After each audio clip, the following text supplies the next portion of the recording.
Candace Parker didn't hold back her strong opinions about Caitlin Clark's impact on viewership and the broader WNBA audience. According to Parker, Caitlin Clark's recent surge in popularity has shown networks and fans alike what can happen when women's sports are given a real spotlight.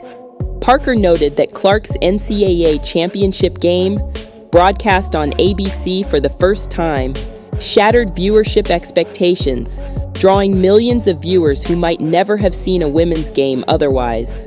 This spike in viewership wasn't a coincidence, but the result of putting women's sports on a platform where people could actually watch. Parker's remarks are rooted in a sense of frustration. It's not that the product has changed, she argued, but that networks have finally allowed people to see what has been overlooked for so long. Parker was quick to highlight the irony in networks acting surprised by the success of Clark's championship broadcast. To her, this reaction exposes a long-standing indifference toward women's sports that she feels has unfairly limited the WNBA's reach and stunted its growth. She sees the network's initial decision to broadcast Clark's game on a prime channel as both a validation of the league's potential and a reminder of how badly it has been mishandled in the past. For Parker, it's not that women's sports weren't appealing, it's that they were buried on less accessible platforms, where the average viewer wouldn't come across them. Clark's success, according to Parker, illustrates what can happen when networks finally take women's sports seriously, and she doesn't want this moment to be treated as a one-off success. The 2024 WNBA season saw record-breaking viewership, with a reported 170% increase from the previous year, partly thanks to stars like Clark, Angel Reese, and Cameron Brink. This season alone had 32 games averaging over 1 million viewers each, with most of these games airing on ESPN. Parker sees these numbers as undeniable proof that there's a huge, eager audience for women's basketball that simply needs the chance to watch.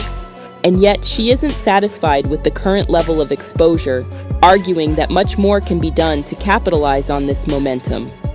To her, the responsibility lies both with the networks and with the WNBA itself to ensure that these games are scheduled in ways that maximize visibility, avoiding clashes with other major leagues that overshadow the WNBA's events. Parker's tone was critical as she discussed the WNBA's need to avoid conflicts with other major sports events, like the NFL playoffs. The NBA takes care not to compete with the NFL, strategically scheduling its games to avoid conflicts. Parker argued that the WNBA should adopt a similar approach, rather than settling for less desirable time slots just because they're offered.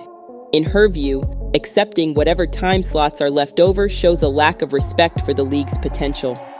The WNBA, she believes, should be advocating for time slots that set it up for success, rather than resigning itself to competing against powerhouse leagues when it doesn't need to. Throughout her career, Parker has seen firsthand how much of an impact visibility can have. She herself became the first WNBA player to win championships with 3 different teams, proving her skill and tenacity across different cities and fan bases. Yet for her, this isn't just about personal achievements. It's about what could have been for countless other talented players who didn't get the same visibility.